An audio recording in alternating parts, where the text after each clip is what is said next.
ya. Sedikit bertanya. Tidak tanya mekan ya. Makin konyol. Makin malam ini makin nonyol. Makin nonyol itu. Agak panas walaupun udah kipas ya kan. Ini bukan lagi bertanya, dia nih harus nanya aku diberi suaranya bro siapa. Intinya cek itu. John Deere, langsung aja judul tadi. Nah, aku izin dengan Bawaslu KPU kalau baca KG HP aku nak mutu, aku kirim WA.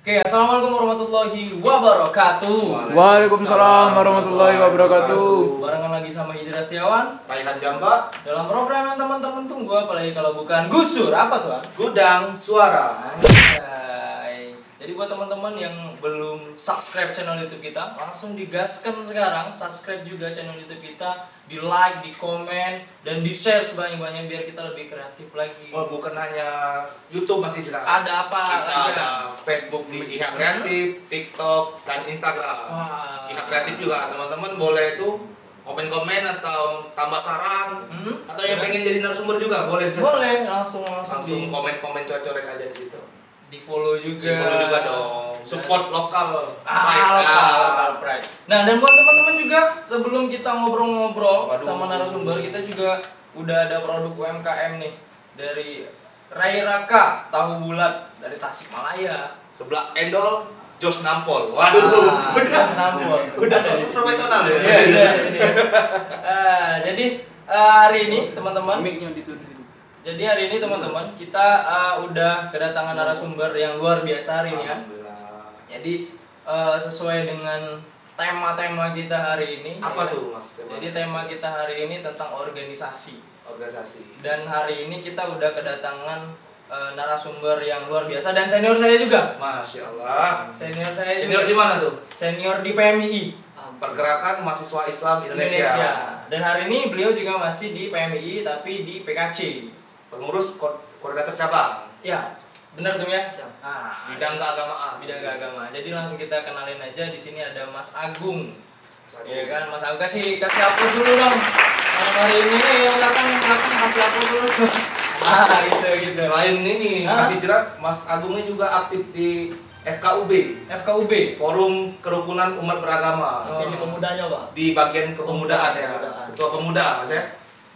Di kepemudaan. Kemudian juga sebenarnya kalau ngomongin prestasi Mas Agung ini Nggak ada habisnya. nggak ada habisnya. Kalau dibikin list, Waduh, panjang. Dari SMA udah ikut organisasi. Kan ada isinya, Pak. Wah, tabayun. Mana jantung meroket ini biasa. Senior saya.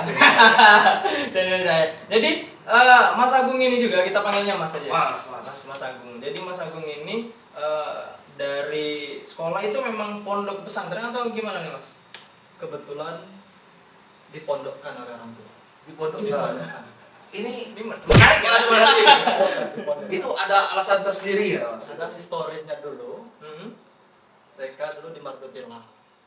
Masih anak-anak toh. Amin. Terus ya. SD-nya dulu di SD 25 Negeri. negeri. Terus di mungkin masuk masa puber. Ya, di SMP 8 itu mungkin mulailah namanya SMP Bergejolak remaja. menjajakan rasa kepakaman gitu. Jadi dengan jiwa-jiwa yang agak-agak sporadis tadi. Jadi dipondokkan oleh orang tua. Dibantu didikan oleh Ustadz ya. Panjang sih, lebih ke nakal.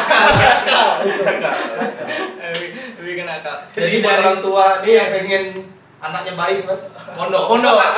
Jadi banyak memang teman-teman dari pondok. Ibnu juga kan. Ibnu pondok. Dari pondok. Jadi seneng Mas di kelilingi orang-orang soleh. Wah, Soleh. berkumpulan dengan orang soleh kan ada kopi. Ada kopi. Dan itu memang benar harus kan. Harus. Apalagi tampilan kayak kau nih kan.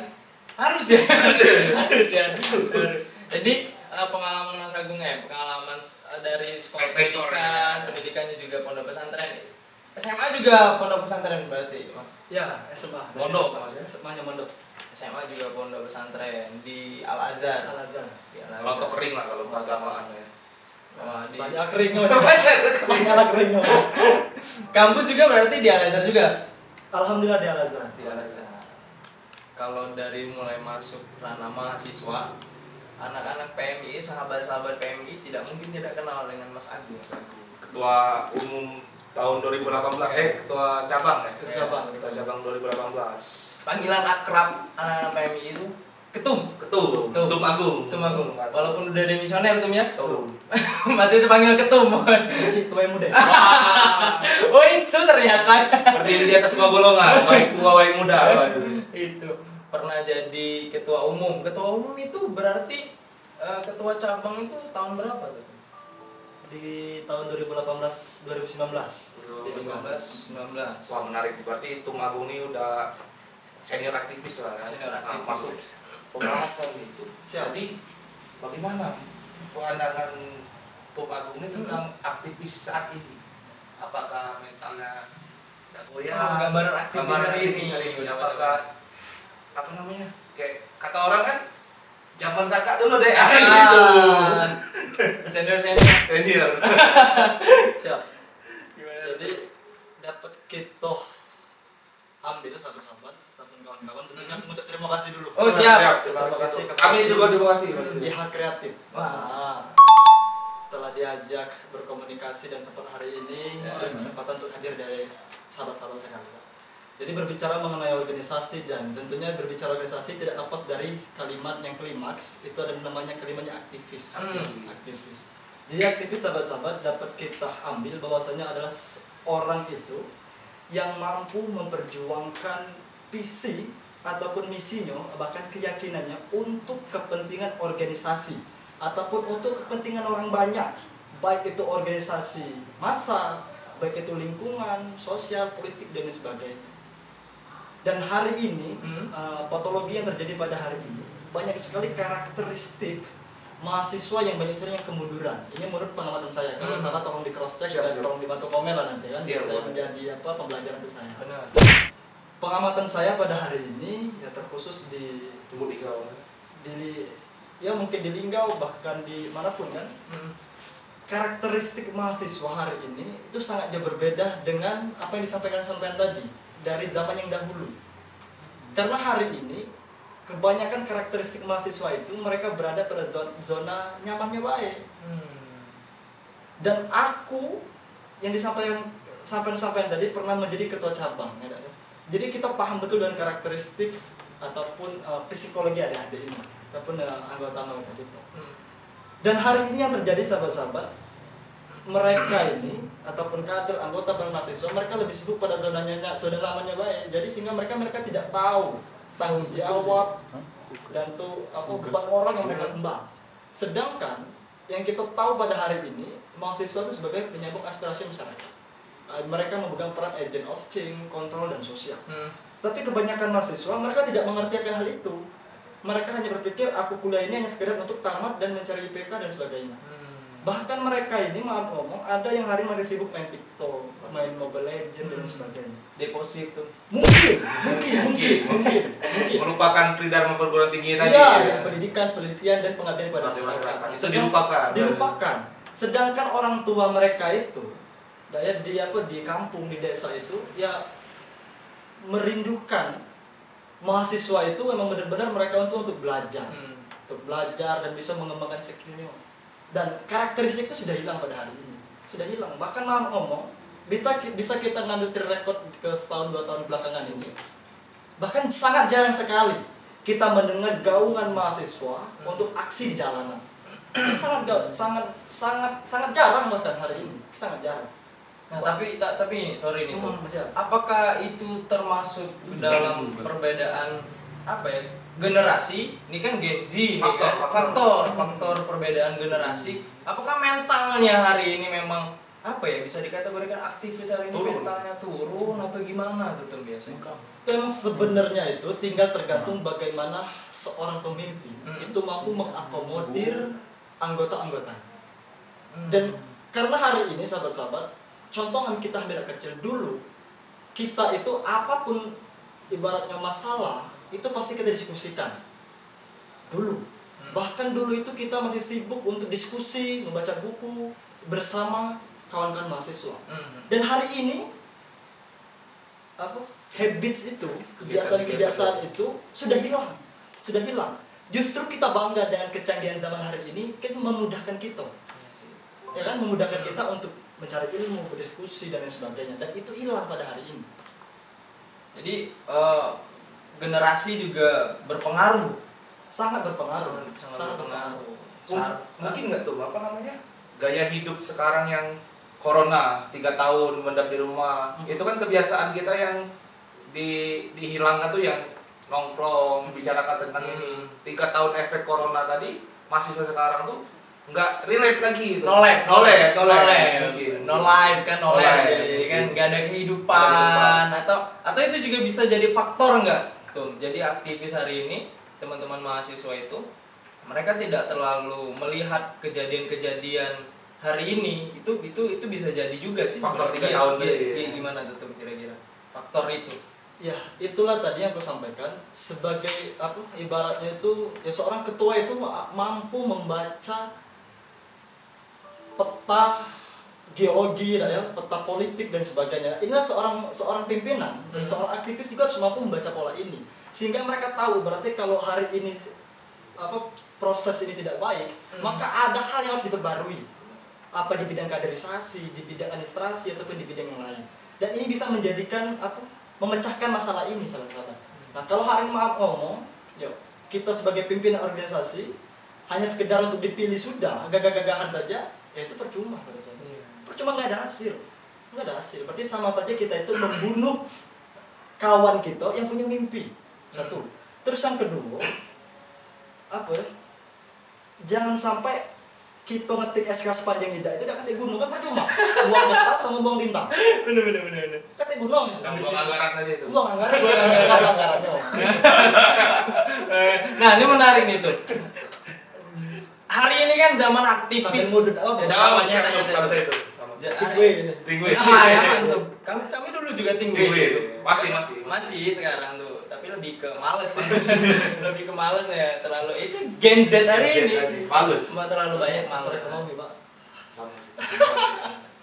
Yalah. Ya, nah gini tuh. 98 hari ini. Ada nggak sih bahasanya itu salah satu aktivis atau mendukung, para aktivis ini mendukung salah satu paslon, baik itu di eksekutif maupun di legislatif. Gimana tanggapan Ketum terhadap aktivis yang seperti itu? Memiliki kubu-kubu sendiri. Iya. Jadi sahabat-sahabat, ini menurut pandangan saya, bagaimana seorang aktivis yang masuk ke memihak. Jadi gini sahabat-sahabat, ya karena seorang aktivis ini mereka mempunyai nilai idealis yang tinggi sahabat-sahabat, dan tidak menutup kemungkinan di saat ada salah satu oknum yang telah bergabung kemanapun itu, nah pasti mau tidak mau idealisnya dipertaruhkan, dan ini yang kita sayangkan. Tapi kalau seandainya dia tergabung dalam koalisi dan sebagainya itu emang untuk kepentingan rakyat, itu tidak ada masalah. Tapi kebanyakan ya, ini mesti pengetahuan aku, kalau salah mau dicek, mau di cross check lah kan, minta tolong mengingatkan. Ya, diingatkan dan sebagainya. Di saat dia sudah gabung itu, pola hidupnya sudah beda, nalar kritisnya sudah berkurang. Karena aku masuk, udah enak, aku kena demo, nyampaikan aspirasi ini karena ada keluarga aku duduk di sana, ataupun ada yang aku usung. Jadi tidak enakan tadi. Iya, Trust. Jadi terasa emosionalnya itu udah nggak kayak aktivis betul-betul lah. Benar. Jadi nyambung masih jalan gimana? Jadi tadi kan aktivis yang gabung koalisi memihak suatu kubu dan lainnya itu udah biasa terjadi, atau itu tuh bagian oknum aja tuh? Kayak yang sekarang ini kan yang kita tahu partai Pak Sudiman Setiaku, yang berkubu ke mantan aktivis yang gitu-gitu lah tuh. Iya. Jadi gimana tuan? Oknum atau emang biasa aktivis koalisi, emang biasa aktivis. Apa seharusnya Enggak begitu tuh. Itu enggak, ini aku ambil benang merahnya dulu. Itu hanya sekedar oknum.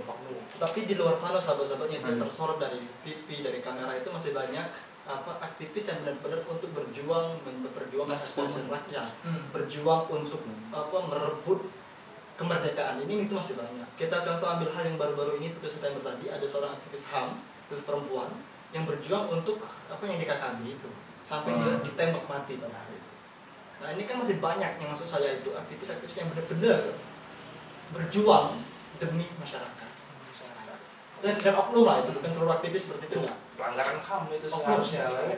Tapi kalau pengamanan demo ditembak pakai peluru, waduh bahaya nih bahasanya. Ini menarik nih. Pengalaman Mas Agung nih ketika menjadi aktivis nih, hal-hal yang paling seru nih ketika jadi aktivis tuh apa nih tuh? Paling berkesan lah. Berkesan lah. Lagi demo atau karena diculik. Gini, karena saya ini lahir dari kaderisasi, lahir dari organisasi, jadi setiap kegiatan itu berkesan. Termasuk ada di rumah Mbak Purwasal pun itu berkesan. Di situ ada kegiatan. Itu berkesan. jadi sering dapat telepon. Oh sangat. Sering ya. Jadi gini sahabat-sahabat, ini aku cerita dulu bahwa 2014 itu saya ini kan nggak tahu ini PM itu apa, kan saya nggak paham, gue kan nggak ngerti. Iya. Jadi adalah karena kami di pondok, diam itu di pondok, karena kan saya sudah tamat di pondok, disuruh ngabdi sama pimpinan. Hari ini beliau almarhum kan, Yai Mansur, Al-Fatihah untuk beliau. Jadi hari itu aku diamanahkan oleh beliau untuk menjadi sekretaris yayasan. Jadi dia di pondok sambil kuliah dan macam-macam. Tapi batin ini di saat ada panggilan demo bergejolak, aku pengen hadir pada hari itu. Ya namanya kita di pondok kan tidak terlalu luasa dan macam-macam, sehingga saya memutuskan saya keluar dari pondok demi untuk organisasi. Maksudnya itu kan gitu. Bukan demi untuk organisasi kan, selain organisasi juga untuk kepentingan masyarakat. Iya. Jadi pertama kali itu dari 2014 masuk PMI dan itu diajak demo. Diajak demo. Namanya kita baru masuk PMI, baru sekali masuk, setelah seminggu kaderisasi itu diajak demo. Aduh, praktek lah. Jadi itu artinya gabungan. Jadi gawe aku itu dulu tukang ngambil ke ban di Telagong dulu tuh, sama beli minyak seliter. Ban saja. Itulah gawe kita dulu. Jadi kalau demo yang saya agak macet dan macam-macam. Jadi seiringnya waktu berjalan aku berpikir, tidak kemungkinan aku tidak pacak cak wong itu tegak depan orang ramai bercakap gaung besar terus ditampil disorot wong kan ibaratnya kita adalah ibaratnya ya ego seperti itu. Jadi sering berjalannya waktu ya alhamdulillah dipercayakan, jadi kita latihan cak gilo di depan kaca ngomong hana ini dan alhamdulillah dipercaya. Dan alhamdulillah pula aksi itu yang paling berkesan, yang paling sangat berkesan itu pernah luko pada hari itu karena aku pernah naik di depan kantor Dewan pada meja, kami naik karena membahas tentang MD3. Nah itulah aksi yang sangat berkesan sampai hari ini. MD3 tuh bidang apa itu menurut saya dulu tuh yang lupa saya mungkin tahun berapa itu tuh? 2018 2009 2017 pada hari itu lupa saya tentang kita baru masuk kuliah 2017 belum paham 2017 itulah, jadi sampai kita gontok-gontokan dengan polisi pada hari itu. enggak humanis. Waduh, bukan sih dulu sebelum masuk PMI kami takut diculik Pak, takut diculik, tapi ternyata sekarang selamat, itu ternyata punya ibaratnya itu menjadi surprise kalau kita pernah diculik itu surprise Pak, surprise. Sampai Instagram itu piagam aktivis lah. Jadi kita pernah di ibaratnya demo segeru itu dapat modal Pak untuk kita bercerita dan adik-adik. Nanti zaman kakak dulu. Kalaupun nanti kita diciduk sama polisi kan bisa telepon bapakmu. Waduh. Nggak ingat kalau sampai. Maksudnya di 2000 ya dari zamannya Ketum Rahmat lah sampai kurasa ya sampai di zaman aku 2018-2019 itu PMI kalau demo dewean PMI selalu sendirian berdikari. Dan pernah di zaman saya itu saat ini Mas Ganteng, waduh, alhamdulillah. Kalau demo itu sekedar orang 11 demo, 11 Tapi orang tuh kan demo itu pengen sekedar lihat masa tuh ya emang benar. Tapi minimal poinnya kita sampaikan itu sampai. Nah itu. Kalau sekarang tuh 11 ya mending habis di meja makan gitu. Wah, Iya kan? Iya. Waduh. Iya kan? Maksudnya kalau udah demo kan makan nih. Apa? Dari organisasi. Nah tuh, apa namanya? Tadi kan bahas tentang apa namanya kenangan dan lain-lain ya kan. Untuk aktivis sendiri tuh perannya untuk bangsa ini tuh seperti apa dan seperti apa? Ya, sangat penting dan sangat berperan. Ya karena kenapa aktivis ini juga pasti kan melekat di badan dia ada agent of change tadi aku sampaikan, kontrol dan sosial. Kalau tanpa aktivis, kurasa pemerintah itu membuat kebijakan itu ya sekedar kata mereka. Tentang anak aku, nggak aku loloskan misalnya. Kan itu. Nah, itulah gunanya aktivis untuk mengontrol kebijakan-kebijakan pemerintah yang tidak perlu dengan rakyat. Apalagi di sekarang nih 10 tahun ke belakang oposisi itu nggak ada ya. Ada nggak? Ambigu sih, underbow. Ada nggak ya? Ada nggak ya? Dulu kan zaman SBY kan oposisinya ada nih, sini kan. Kan ini nggak kelihatan Oposisi itu kan netral. Oposisi ya Iya kan netral kan. Ketika kita di oposisi dan ditekan harus oposisi, berarti nggak oposisi dong. oposisi. Seharusnya Itu peran mahasiswa aktivis itu tadi. bukan oposisi, memposisi. Memposisi ya. Itu menarik kan. Kalau memposisi ini, apakah tahun ini sudah saatnya para kaum aktivis 98 untuk naik ke legislatif dan eksekutif itu? Menarik nih. Sudah saatnya. Dan kalau memang senior kita mampu ya kenapa tidak? Ya nggak apa-apa. Jadi ya kurasa sah-sah saja sahabat-sahabat karena di saat juga kalau aktivis juga dapat dia mereka merebut di eksekutif tadi di DPR ini misalnya mereka juga harapan kita juga dapat merealisasikan aspirasi-aspirasi itu dan mereka tidak melupakan sejarah mereka menjadi mahasiswa dulu seperti apa. Nah itu kan. Jangan sampai kita dulu mau berjuang mati-mati rakyat, tapi di saat kita sudah jadi wakil rakyat kita lupa dengan rakyat yang pernah kita perjuangkan. Itu bahaya. Karena mungkin sudah enak kan fasilitasnya kan. Iya. Gitu. Tapi ada kemauan mau nyalon juga tuh. Nyalon aku dulu ya. Kalau betul rambut. 2029 nanti kan ada niatan Legislatif mungkin. Nah, ini nanti kayak Gibran. Gibran kan juga pernah kayak gini. Enggak ya. Enggak ternyata mau kan. Kayak saya juga kan. Saya nggak mau. Saya juga bisa politik. aja. Bisa aja UMKM. Bisa aja berat politik kan gitu. Tapi ternyata akhirnya mereka masuk semua kan. Wah, Tuan Gung ini pengusaha juga, Mas. Iya. Jadi enggak harus idealisnya dijaga. Nah, gitu. Enggak mau dibawa orang ya. Tapi kalau misalkan 2029 nanti Ada peluang. Mas Agung ini naik ada peluang, gimana?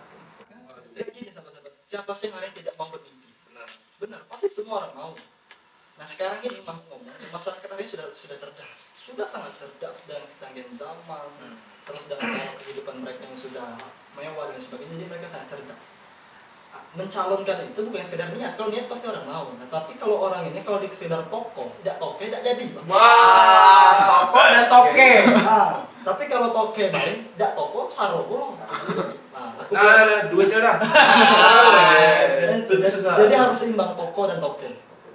Jadi harus Jadi aku balance ya. Aku mau berbaju di badan dulu. Ya, Tapi kan yang hari ini kan tidak menutup katanya. Jadi kan kita menutupi money politik hari ini kan. Money politik itu harus dihilangkan. Nah, Mas Agung ini sudah salah satu contoh anak muda yang siap sebenarnya. Menghapuskan sistem tadi. Menghapuskan sistem money politik. Nah, kalau kita ngobrol tentang sistem, berarti kita berbicara tentang mengorganisasi. Siap. Ya kan? Mengorganisasi itu. Nah, menurut Ketum sendiri nih, organisasi kepemudaan itu sebenarnya apa sih itu? Gitu. Karena ambigu loh, karena banyak kepentingan orang itu ketika mereka punya organisasi atau perkumpulan orang, mereka punya hal-hal yang apa ya, tidak menutup kemungkinan kepentingan politik hari ini. Oh, suara kami banyak loh di organisasi. Nah, menurut Ketum sendiri itu apa sih organisasi itu? Ya, kita ambil bahasa yang mulai dipanggil wadah. Wadah untuk mengembangkan skill mahasiswa. mengembangkan ide, gagasan dan sebagainya. Tetapi sahabat-sahabat, kawan-kawan, kebanyakan yang terjadi hari ini, kalau di saat ada kepentingan politik, nah itu biasanya bawa embel-embel. Dan saya orang yang sangat jijik, sangat orang yang paling jijik melihat organisasi itu dijual belikan sampai jual kepala. Waduh, Itu saya sangat benci itu. bawa map itu. Karena percuma kita mengikut pola kaderisasi itu. Jadi dia kata hasil, jadi apa gawe? Sedangkan kawan-kawan ini ya pengen belajar, berkembang di situ untuk menambah relasi, jaringan dan sebagainya. Kan itu. Jadi kalau mereka menjual belikan organisasi, itu saya sangat orang yang tidak sepakat dan paling benci lah kalau seperti itu. Jangankan orang yang menjual organisasi, ibaratnya kok menjual masa itu. Lihat kader yang cewekan saja, aku paling benci dan paling jijik. Benar. Sama kader benar. Seharusnya saling menjaga. Benar. Adik keluarga. Jadi kalau di PMI kan sahabat Sahabat dan sahabati. Paling tidak masuk akal itu. Jadi memanfaatkan momen seperti itu ya apa nggak masuk akal lah. Bruh. Nggak masuk akal lagi. Tidak masuk akal itu. Aduh. Dengar pres. Wah. Jadi penasaran itu. Apa namanya tadi itu bilang kan nyindir tentang apa organisasi yang dijadikan alat jual kepala dan lain-lainnya. Nah, untuk aktivis sendiri Kalau ada yang tadi. ya kalau ada oknum Kalau sudah tinggal ini ade Masa sih Han? tinggal bersih. Kemarin yang ngobrol. Ada kan aku scroll dulu. Kemarin Scroll dulu. Siapa ini tentang sumbernya? Biar tahu backgroundnya apa. Aduh. Nah, ini kan organisasinya tuh. Jadi Jadi kita apa individu yang aktivis. Aktivis yang ngambil jarum pragmatis. Gimana tuh Pak? Tanggapan Tumar itu? Ya itu harus saya sampaikan tadi di saat sudah idealis apa seorang mahasiswa atau seorang aktivis itu mereka sudah tergabung hal seperti itu makanya terjadi yang namanya pragmatis ini ya, sehingga apa mereka udah pikir mentingkan diri mereka sebenarnya saya sangat tidak sepakat sahabat. Nah kita bayangkan kita ilustrasi kalau aktivis kayak ini semua lantas kepada siapa lagi Bumi Pertiwi ini mengabdi kan itu saya tidak sepakat. Jadi kalau untuk ini sendiri untuk gambaran lah. Hari ini kan kita tinggal di Kota Lubuk Linggau ya kan. Pastinya ada beberapa keluhan dan hal yang menjadi polemik bagi masyarakat Kota Lubuk Linggau sendiri. Nah, menurut Mas Agung sendiri, ada nggak sih hal-hal yang sampai hari ini belum terrealisasikan kepada masyarakat Kota Lubuk Linggau?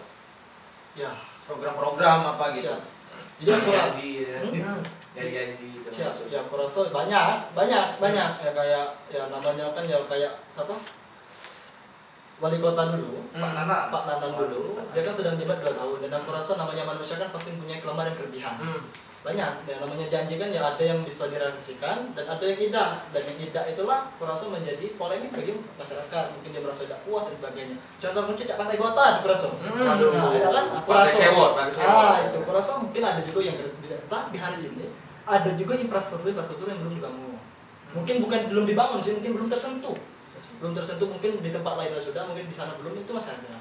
Jalan-jalan. Mungkin di daerah di rumah saya juga ada, Pak. Oh, kemana tuh daerah mana? Yang jelasnya di kecamatan. Jadi udah jadi. karena udah kita sayang. Kayaknya itu di kelurahan apa ya? Ponorogo berdasarkan. Waduh, benda salah. Itu kelurahan apa tuh? Ponorogo. Kecamatan Utara 2. Daerah Dan aku rasa ya namanya karena aku rasa pengen beliau itu membangun itu mungkin karena waktunya sudah habis kan tidak baca lagi kan gitu. Seharusnya kan program itu dijalankan. Dijalankan. Oh, ada anggaran ya kan Pak? Ada nggak sih? Ada lah. Tidak terpantau aja Pak. Tidak terpantau. Aktivis tadi nggak ada perannya Mas. Ya mungkin sudah berperan mungkin ya. Dan jadi PR juga Pak bagi para aktivis hari ini berarti kan. Mungkin sudah ya, sampai yang menilai. Jadi, nah ini tuh harapannya nih untuk kan kita kan bakal cari wali kota yang baru. Iya. Cari wali kota yang baru. Kira-kira menurut Mas Agung sendiri, menurut Tum Agung sendiri, yang diidam-idamkan oleh masyarakat Kota Lubuk Linggau itu wali kota yang seperti apa? Sosok ideal. Gitu. sosok idealnya ini ya saya juga termasuk keterwakilan dari masyarakat Lubuk Linggau. Iya. Baik itu dari administrasi, itu dari Lubuk Linggau. Sana dulu. Minum kopi dulu. Memang enggak pernah di dulu. Jadi Jalur rekom situ. Jadi sahabat-sahabat, ya minimal dia tuh ideal itu yang bisa masuk ke semua golongan. Semua golongan, dia tidak memandang warna koalisi, tidak memandang background dia mau dari NU, Muhammadiyah dan sebagainya, tapi mereka semuanya merangkul demi memajukan kesejahteraan masyarakat Kota Lubuk Linggau. Satu, terus yang kedua, minimal mengurangi angka pengangguran yang terjadi di Kota Lubuk Linggau. Ya dengan banyak cara, Pak. Kalau sudah jadi kan sudah banyak membangun lapangan kerja dan sebagainya.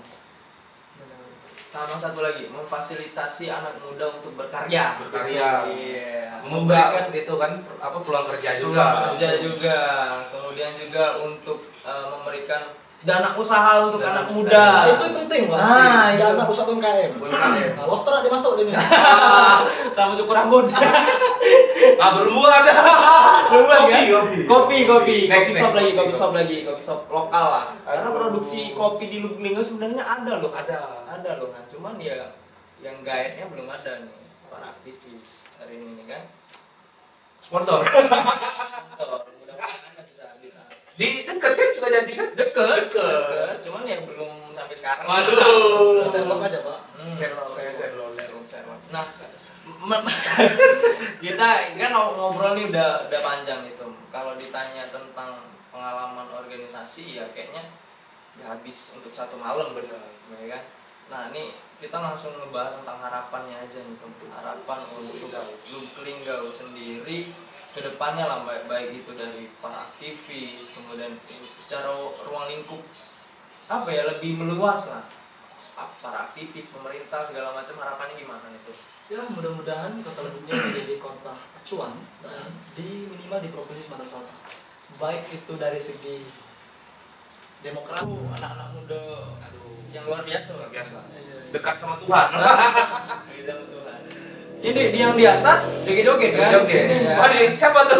Nah, itu pesan dari Ketua Pemuda FKUP sendiri. Tapi sebenarnya, kalaupun ini cuma satu Mas Agung loh. Harapannya banyak Mas Agung yang lain. aduh. Amin. Hah? Amin. Waduh. Enggak yang itu dong. Maksudnya gimana? Enggak. Amin. Semoga. Nomor satu. Waduh, kok sensitif doa sekarang. Gini, semoga ada keberlangsungan dan penyempurnaan. Aduh, Iya. susah ngomong amin lagi. Panjang ya, panjang. Semoga kita doakan. Sebut nomor satu saja. Wah. Susup. Tim susup ini bahaya. Kita nggak pakai tim ses di sini. Enggak ada, netral dong. Penonton yang jadi pemain. Jangan. Penonton jangan rusuh.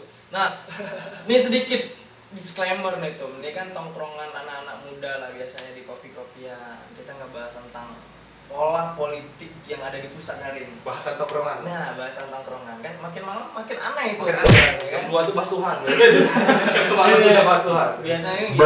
Nah, menurut Ketum Agung sendiri nih, dari 3 paslon untuk Pilpres, mana yang menarik bagi masyarakat? Semuanya menarik.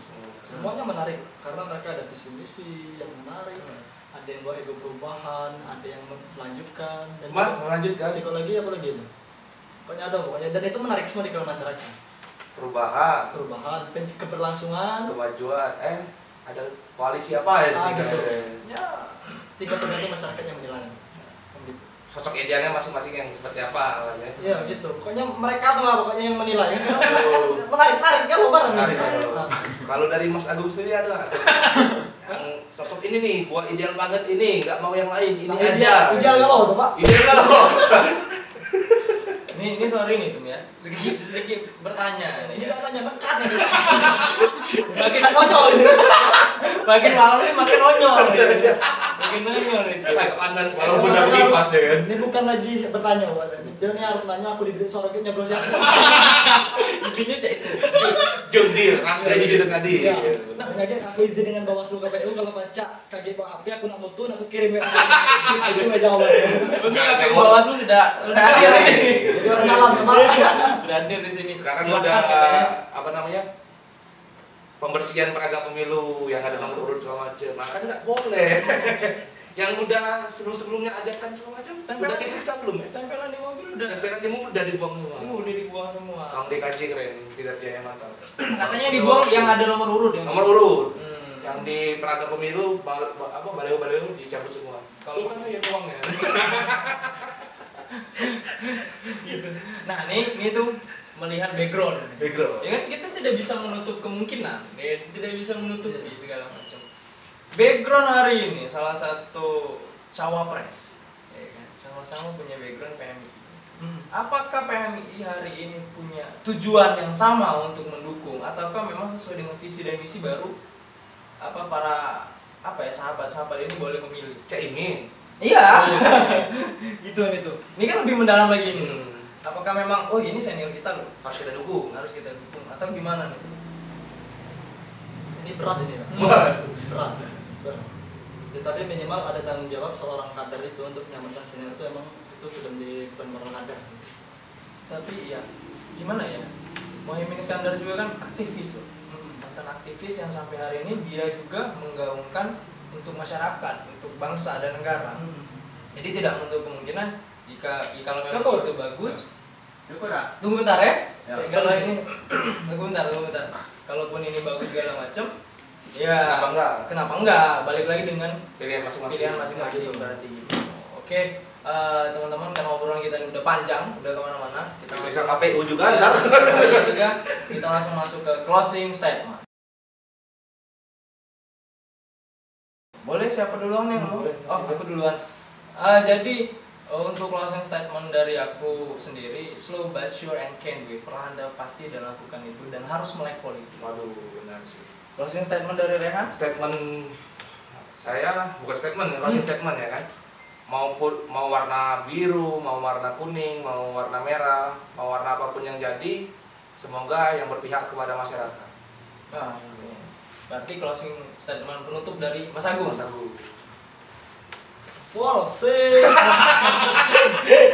Bahasa Latin ya. Seksoye. Jauh. Artinya itu. Kalau hari ini anak muda ya sekedar bertopang dagu di atas meja, maka negara Indonesia akan tidak baik-baik lagi. Maka daripada itu, ya jadilah anak muda yang berkontribusi untuk bumi pertiwi dan minimal membanggakan kedua orang tua. Amin. Itu ya Pak. Terima kasih Tum sudah mampir ke sini. Pertanyaannya agak sedikit kemana-mana tadi kan. Sorry menyori ya pribadi. Ya kan. Ya, dan terima kasih juga buat teman-teman yang udah nonton. Jangan lupa di subscribe juga channel YouTube kita dan sosial media. Di share dan dibagikan ke seluruhnya lah sosial media yang dimiliki. Di Instagram, di TikTok dan di Facebook IH Kreatif. Jangan lupa di follow juga akun sosial media kita. Dan terima kasih buat penonton semuanya. Kami pamit undur diri. Assalamualaikum warahmatullahi wabarakatuh. Di mana ada pemuda, di situ suara digaungkan. Kembali lagi ke sampai jumpa lagi di Gusu. Gudang suara. Biasanya itu ya. Biasanya itu. Gitu.